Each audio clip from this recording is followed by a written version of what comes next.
And a good afternoon, everyone. Welcome to Issues and Attitudes. My name is Jeff Owens, Director at WEIU. My co-host, Cade Slaughter from nearby Robinson, Illinois. Welcome, Cade. Oh, thank you for having me. And today's guest, he's kind of important around here. He is the EIU President, Dr. Jay Gatrell. Welcome, Jay. Well, thanks for having me. It's great to be here. I always love spending an hour or half an hour with you all talking about this special, extraordinary place, Eastern Illinois University.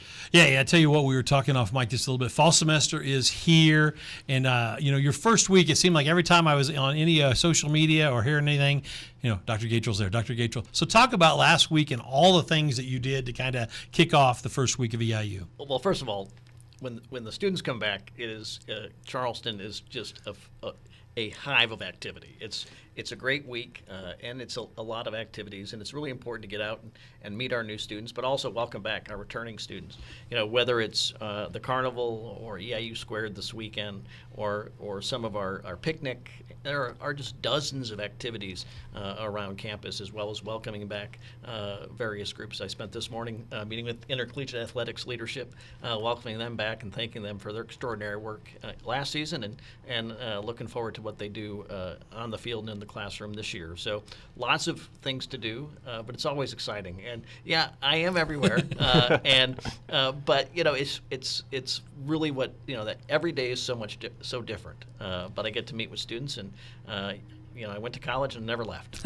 Nothing wrong with that. But what about this week? I know that there are events as well this week. I know you said you have actually breaking news. I'll let you break the news today. Well, Panther Palooza, we're going to have a heat index tomorrow over 100 degrees or so. So we're going to pull that into the Union instead of on the library quad. So there's an email out there. It'll be in the employee newsletter, and students should get it. But safety first, making sure our students are at least air conditioned a little bit in the Union. But it's an exciting day because all our student organizations get together and it's an opportunity for them to recruit new members, as well as provide all of our students with awareness of the literally about 100 plus student organizations we have across campus, and they're doing programming every week. They're doing field trips, and of course there's also Greek life, fraternity and sorority life will begin recruitment in the next couple of weeks. Okay.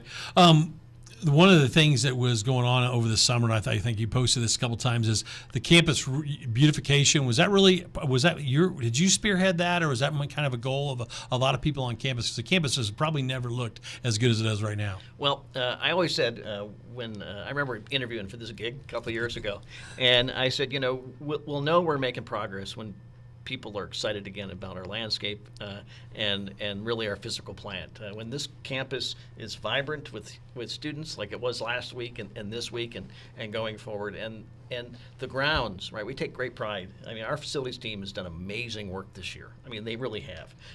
And so whether it's the South Quad or the North Quad, they've done really, I think, an amazing job making sure it's maintained, that the landscaping is diverse and well maintained. So it is noticeable, and I'm just so proud of the work they do every day, and I'm glad folks are noticing it. But we always have work to do, but I'm so proud of where we are because it does look amazing. So Jeff Browning and that whole group, just amazing work. So thank you. Okay.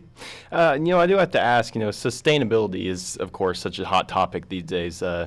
Just especially with electric vehicles and such. I mean, even one of my friends was just telling me the other day, his entire family doesn't really pay for electricity or to charge up their vehicles at all. But, to kind of rebound, like I said, have there been any initiatives necessarily that EIU is undertaking to promote necessarily like eco-friendly practices? Well, great question. We're actually in the process of working with some local vendors to actually have charging stations on campus. The problem, of course, is the supply chain.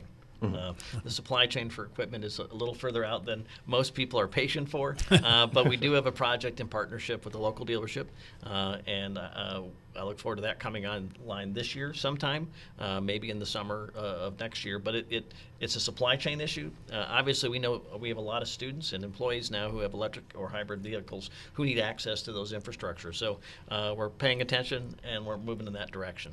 FAFSA was also the thing that caused a lot of delay all across the area in terms of getting students enrolled and kind of for the fall semester. So where are we stand right now? Have all the issues been kind of solved?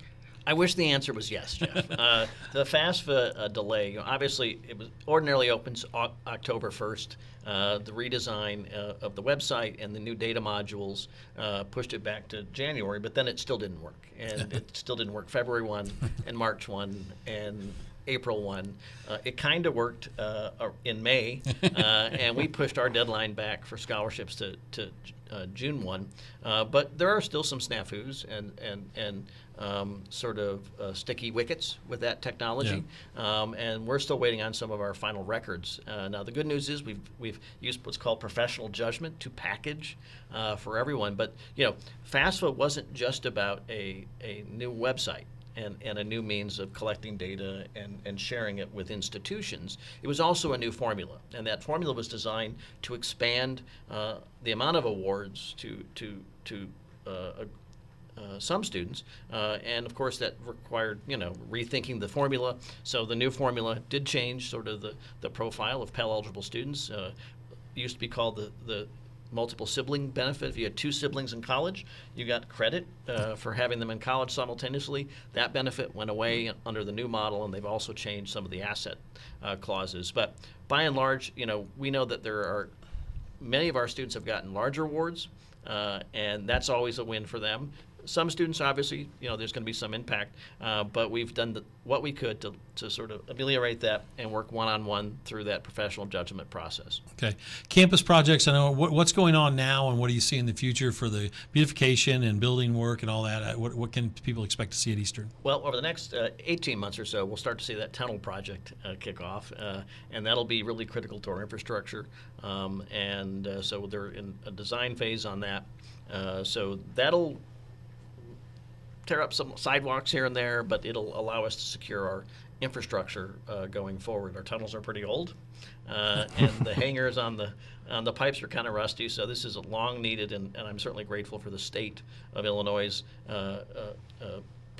Capital Development Board providing those resources to fund that project. So that's sort of the short-term sort of piece. Long-term, science buildings moving forward. Just had probably 20-30 hours of meetings over the past month in that design phase.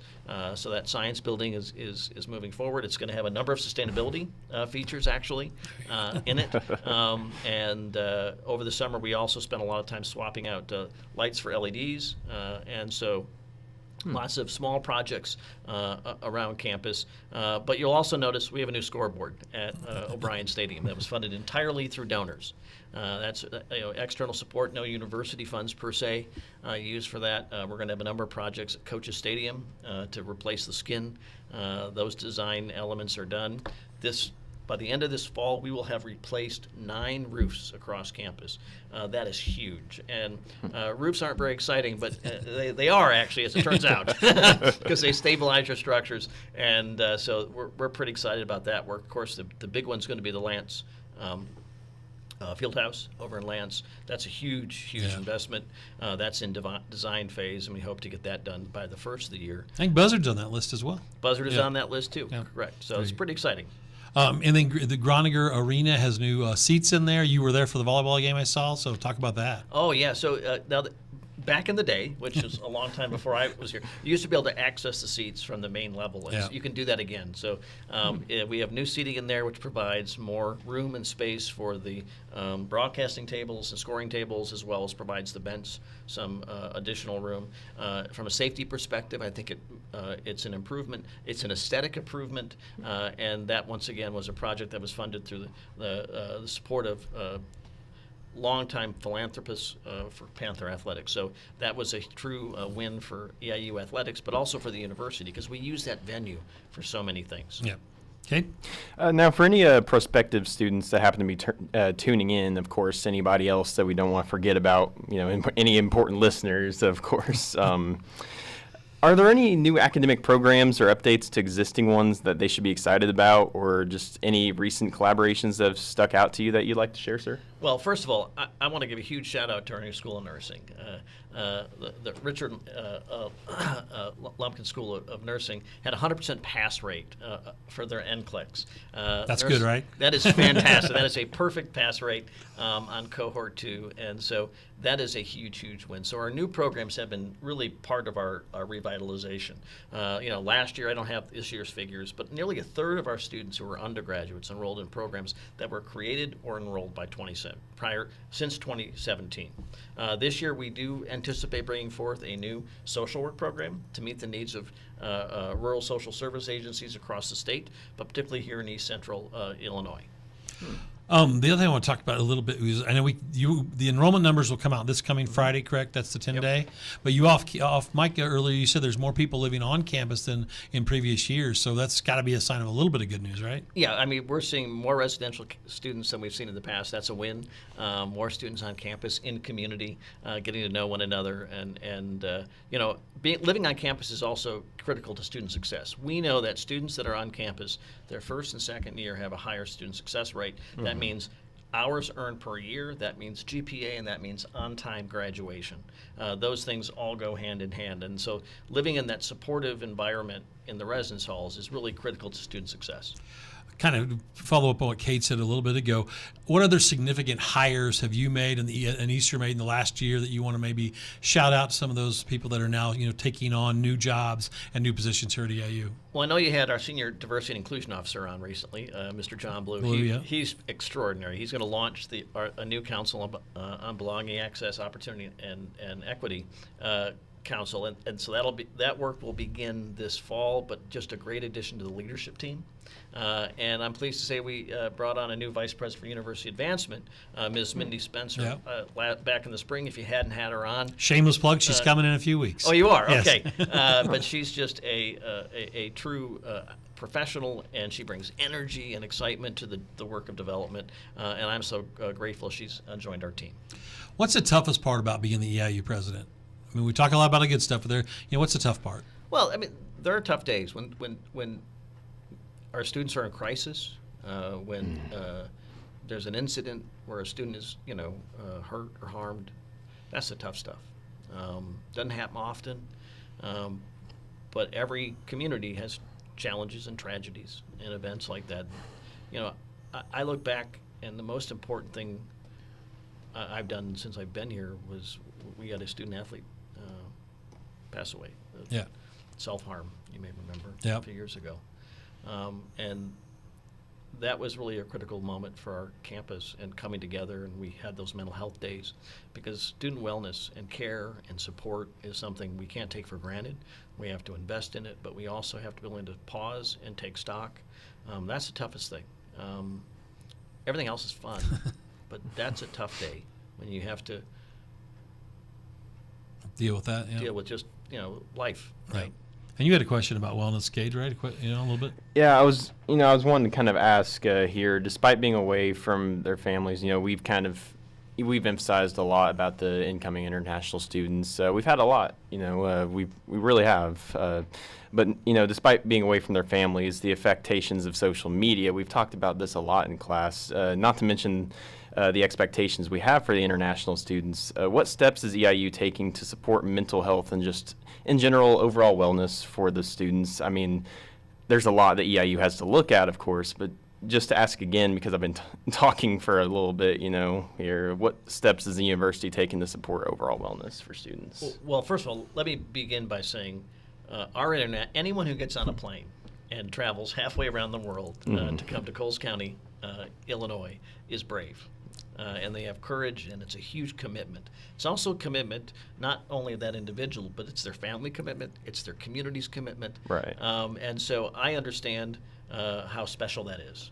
And like all learners coming to, whether you're a first-generation college student or second-generation college student, coming to university is an opportunity, but it's also an obligation, and it's a responsibility. And these students overcome a lot to be here, and so I'm grateful for that. On the broader question of wellness, over the last couple of years, we've expanded our counseling staff. We've implemented what we call stepped care approach, as well as some mental health pop-up days on campus. And we've expanded our programming in the HERC, which is a center, health education resource center. So we've expanded resources and staffing in that area, but we've also tried to sort of elevate and make visible, right? People need to talk about this stuff. And for international students, often personal wellness and mental health is something that is not necessarily talked about. And so as our part of our orientation process, our counseling center, what it means, what it does, that's a very different conversation with our international students than it is students who may be familiar with those sorts of services from right down the road. So it is something we're concerned about. It's something we pay a lot of attention to. We just got a mental health action grant renewed. We're going to be asking, that's $195,000 to support some of those services, including Togetherall, which is an online app if you haven't used it. And we're thinking about expanding that service as well and looking at some 24/7 virtual support services above and beyond that. But I think we're doing the best we can with the resources we have. But I can tell you, it's front and center for my concern, because we talk about care for students and the challenges and what a difficult day is for any person. Making sure our folks have the resources to promote their overall mental health and wellness is critical. Say one thing we've had a couple of international students last couple of years here at in the radio, and when you want to go home for the holidays or for the weekend, you go. Oh yeah. They don't get that opportunity. They rarely get to go home. They're here for maybe a year to two straight, and and you think about that. That's just that's really tough. I mean, you can see where that would wear on you a little bit. It's a huge commitment. Yeah. We just talk a lot about how there's a lot of issues, especially in the world right now. I mean, there's been a big emphasis on just, collectivism, just how we need to be more of like community-based.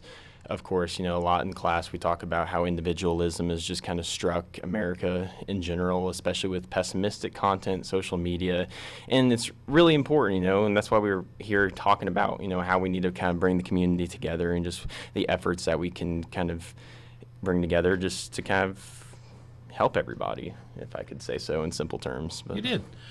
When you're talking to other, leaders in the universities or your colleagues at other universities across the country, what do you say about EIU? And conversely, what do they ask about EIU? Well, first of all, you'll be surprised how many folks are familiar with the institution. Obviously, as a state-run institution, there's a national organization called ASCU, the Association of American Colleges, State and Universities, and we are a member of that organization, and so those are regional comprehensives. So regional comprehensive institutions understand who we are. Yeah. But when people ask me sort of what makes Eastern special, and I think it's because we're human scaled. Mm-hmm. We're a human scaled organization where you can bump into Jeff Owens in the county market or a student in the county market, have a conversation and immediately try to make sure your needs and relationships matter here. Mm-hmm. You're not going to see that in every institution. So that human scaled infrastructure, human scaled relationships, those are something that is something that I think makes Eastern extraordinary. And the mentoring, the relationships that we're able to build with faculty, you're able to build with your student broadcasters, right? That is something you can't get in every institution. I always use my favorite story, right? Is actually you're involved. Right? Oh Lord, right? We were here for a transfer day. I just come. You gave me a tour. And the young gentleman behind the camera was actually on the transfer day tour that day, operating the camera.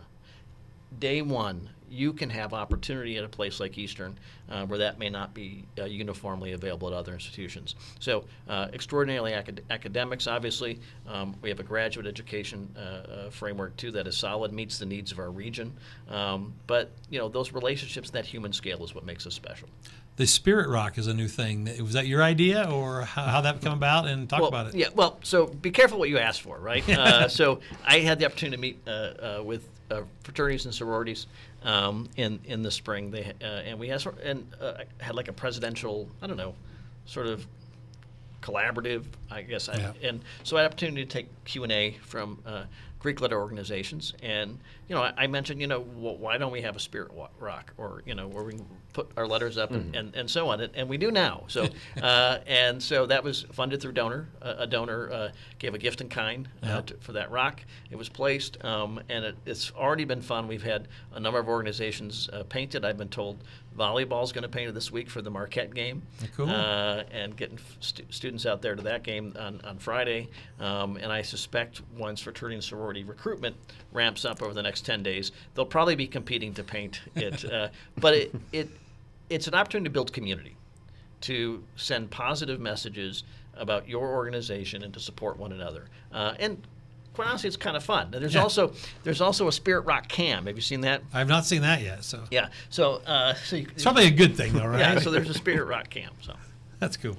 The family hub at the library, I just saw a little bit about this. I don't know much about it, but it seems like a neat idea that, because to get people to the library is a challenge right now in the world where everything's at your fingertips, but a family hub at the library. Can you talk about that at Booth? Well, when you think about the hub concept emerged a couple of years ago when I was provost in my prior role, and we implemented it in earnest really starting last year with the Rincon, which went live, which is our Spanish-speaking and Latinx hub. We have an African-American and African diaspora student hub, as well as a Pan-Asian hub. And those are spaces where students can be in an academic building. That's critical. In an academic building, in community, to study, to interact with faculty as well as academic programs. So those 3 hubs are actually in Coleman Hall. And they've been really, faculty champions from history, world languages, and other disciplines really have made that happen. English. Now, the Family Hub was something that we wanted to build on sort of the expertise and centrality of the Ballinger Education Center in the library, which really provides children's literature. We wanted to expand supports for lactation rooms and those sorts of resources. So a family hub was a no-brainer, creating a space where parents can be with their children studying and learning, and the students can play, or the kids can play. But more importantly, it provides a safe environment where a parent can engage in studying. Thursday night, EIU at Illinois, 8 o'clock for a football game to kick off the football season. All games here on HitMix, by the way. Shameless plug number 2. Talk about what your activities will be as a president. A lot of pregame stuff that you have to be at, then hopefully get to sit down and watch some of the game. Well, I'm looking forward to watching some of the game. I'm actually going to start with the communication CDS, or Communication Disorder Sciences, is actually having a walkathon. So I'm going to do that at about 5 o'clock. Take a picture of that. Probably leave a little bit early. Get on the road and hopefully hit the Alumni Association tailgate. And there's another number of other sort of tailgates that I'm aware of, and we'll be able to watch the game at 8 o'clock. I think it's on ESPN, right? Big Ten Network. Big Ten Network. Yeah. So and so it'll be fun. There you go. We got about 6 minutes left. We're talking with Dr. Jay Gatrell today, EIU's president. The campus is obviously so alive this fall. It's going to make you happy. What other things are you looking forward to as we head into this fall semester? That big events and things that you want to talk about. Well, obviously we have our annual fall update every year. I have the opportunity to meet with the broader community, and we're going to do that on Wednesday, September 25th. We're going to hopefully have coffee and donuts around 8 and give the address at 8:30 in Doudna. That'll be in the Dvorak Concert Hall. And it's also an opportunity for us to recognize our outstanding employees. We will award and recognize 5 Presidential Service Award recipients at that event. And that's always a great opportunity to get everyone in the same room during the school day and really sort of celebrate who we are, but also talk about, what are our wins? What have we done extraordinarily well? How do we celebrate that? What are the challenges? Where are we on the budget? And what's our plan moving forward? And as well as providing updates around Plan 2028 and the strategic plan. And so that's on the 25th. Homecoming, of course, is always exciting. It's early this year, yeah. Way early. We have the Hall of Fame game the week before. I think October 5th is homecoming. So lots of activity 2 weekends in a row. And I wish we had a few more games at home in September. But our home openers against Indiana State. Yeah. And so that'll be fun as well. So obviously everything about the fall is enjoyable. Fall is just a vibe, right? It's so different than I like the month of January, but it's not August and September. No. You don't see people as much. No. But it's pretty exciting. What do you get asked the most in town here when you're in and about Charleston? You're up Starbucks in the morning or wherever you go for dinner and lunch. What do they ask Dr. Jay Gatrell? Well, they asked me how many students, and I was gonna. Yeah, that's and of course we'll share that information after Friday. the 10-day. That's so. But I think the challenge is higher ed has changed. It is a new landscape. It really is. How students learn, where they learn, and the balance between hybrid and online and on-campus traditional resident, it's changing how programming emerges and evolves. So institutions are going to change. The competitiveness of the market has changed. And as we all know, the birth dearth or the enrollment cliff, whatever you want to, whatever language, that starts next year, and FAFSA didn't help that. So, it's a dynamic environment. It's hyper competitive today, and there are fewer high school graduates going to college. The college going rate of high school graduates is declining. So that's a challenge. But, the great thing is people are asking the question. They care about this place. They care about this institution. They want EIU to thrive. I think we're doing extraordinary things. But that is the number one question they ask. But they're asking it from a place of really authentic care and excitement about this place. I feel really good about where we are. And moving forward, we have a plan for strategic enrollment management. But that, it's funny you would ask that. That is the number one question, whether it's Starbucks or Walmart or wherever. That's great. I do want to ask, just looking ahead, what would you say is necessarily your vision for the future of EIU? I mean, like 20, 30 years down the road, of course. I mean, for example, if you could just simply picture EIU, what would you envision for the campus, the community, like necessarily, would you want solar panels everywhere? I'm just messing around here, but. Well, I would say, one thing that is really important to me is that we create a community. And so whether it's Adirondack chairs, a Spirit Rock, better flowers, or a reduced footprint that brings people and students to interact more closely, creating a community where students know they're cared for and they're going to be invested in and recognized as someone who's important and that their dreams are important. But creating that sense of care and community is the one thing that for me is non-negotiable. And I hope some of the stuff we've done over the past year is moving in that direction. I get the feeling it is, but there's always work to do because you always have to renew that commitment to your neighbor, renew that commitment to your colleague down the hall, and renew that commitment to every student when you see them on the quad or in the hallway. And accessibility too is so big. I mean, most teachers, most professors, most vice presidents, and you have an open door policy where if it's come on in as long as you're not swamped with real busy. I think that's great. And I think a lot of people at EIU do that as well. We're basically out of time. It's always great to see you. Great fall kickoff, and I'm sure we'll be seeing you all over campus for the next few weeks. And hey, go Panthers on Thursday. It might as well be us Thursday night, right? Well, I'm optimistic. There you go. Okay, thank you, buddy. Oh, thank you very much. Everybody have a great day. We are WEIU.